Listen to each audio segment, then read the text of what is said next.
जेना पूनम के चाँद ये लागै छियै ना जेना पूनम के चाँद ये अहाँ के लेने छी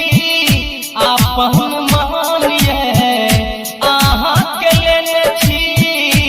आपन मान ये लागै छियै ना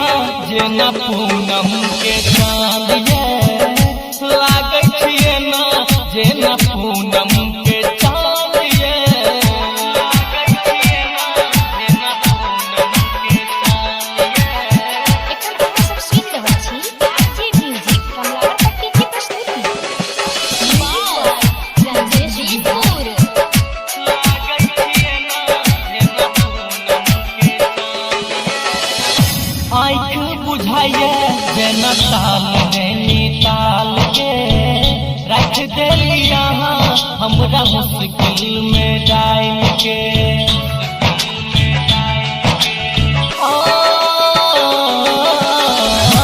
आँखि बुझाइए जेना ताल नैनीताल के रख देली यहाँ हमरा मुश्किल में डाल के सोच सोच भेल छी हम परेशान ये सोच सोच भेल छी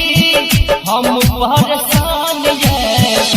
लागै छियै ना जेना पूनम के चाँद ये लागै छियै ना जेना पूनम के चाँद ये लागै छियै ना जेना पूनम के चाँद ये। एखन अहाँ सब सुनि रहल छी आरजे म्यूजिक कमलापट्टी की प्रस्तुति। राजेश गिरपुर लागै छियै ना जेना पूनम के चाँद ये। होठ जेना मधु के प्याला बुझाइए रंजस बिहारी अहाँ के देख पगलाइए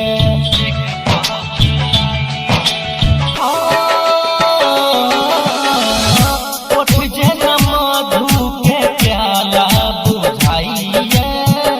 रंजस बिहारी अहाँ के देख पगलाइए